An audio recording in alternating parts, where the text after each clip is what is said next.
મિયાગામ પાંજરાપોળ ખાતે પશુઓએ શાકભાજી અને ફ્રૂટની મેજબાની માની। કરજણ તાલુકાના મિયાગામ ખાતે આવેલ પાંજરાપોળમાં આજરોજ જૈન મુનિ સૂરચંદ્ર વિજયજીની ઉપજય પ્રદાન નિમિત્તે પાંજરાપોળના પશુઓને શાકભાજી અને ફ્રૂટની મેજબાની કરવામાં આવી હતી, જેમાં સુરતના ભક્તો દ્વારા મંત્રમુગ્ધ શાકભાજી અને ફ્રૂટની રંગોળી કરી પશુઓને રસથાળ પીરસવામાં આવ્યો હતો। દાતા દ્વારા અંદાજિત 6500 કિલો જેટલા શાકભાજી અને ફ્રૂટ અબુલ પશુઓને પીરસવામાં આવ્યા હતા, જેની પશુઓએ ખૂબ મજાથી મેજબાની માની હતી। મનુષ્યની સાથે પશુઓ પણ શાકભાજી અને ફ્રૂટનો સ્વાદ માનેના ઉમદા હેતુ સાથે આજરોજ પાંજરાપોળ ખાતે 2100 જેટલા અબુલ પશુઓને રસથાળ પીરસવામાં આવ્યો હતો।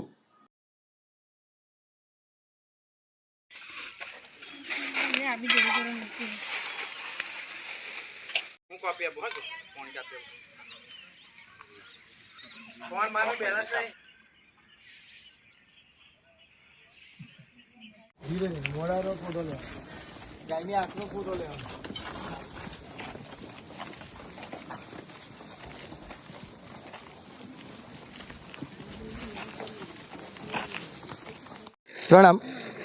આજે અમે અહીંયા આગળ દિલીપ પરેશ અશોકચંદ પાંજરાપોળ મિયાગામ કરજણ મુકામે અત્યારે છે। પન્યાશ્રી સૂરચંદ્ર વિજયજી મહારાજ સાહેબને ઉપાધ્યાય પદ પ્રદાન દિન નિમિત્તે આજે પાંજરાપોળની અંદર અંદાજ 6500 કિલો એમાં દૂધી, ટામેટાં, કોબીજ, મેથી, તરબૂચ, સફરજન, જમરૂખ, ટેટી, પપૈયા, પાકા કેળા, મકઈ, મગ, ચણા, ગોળ, લાપસી આ બધી સામગ્રીને અમે ભેગી કરીને ગુજરાતીમાં આપણે રંગોળી કહીએ, મારવાડમાં આને માંડલા કહીએ। આ માંડલા આજે અહીંયા આગળ બનાવવામાં આવ્યા છે। આ બનાવવા માટે સ્પેશિયલ સુરતથી અને અમદાવાદથી ભાઈઓ બહેનો આ પધાર્યા છે। તેઓ માટે પણ પહેલીવાર છે અને ગુજરાતમાં આ પહેલીવાર થઈ રહ્યું છે। એટલે અત્યારે અહીંયા આગળ ગાયો આવશે અને આ માંડલાની અંદરથી પોતાને જે ઈચ્છા હશે એ પ્રમાણે આરોગશે।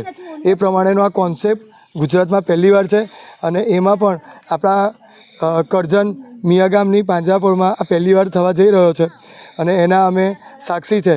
એનો અમે ખૂબ આનંદ છે। શું નામ તમારું? સુમિત ભૂપેન્દ્રભાઈ શાહ, કરજણ જૈન સંઘ।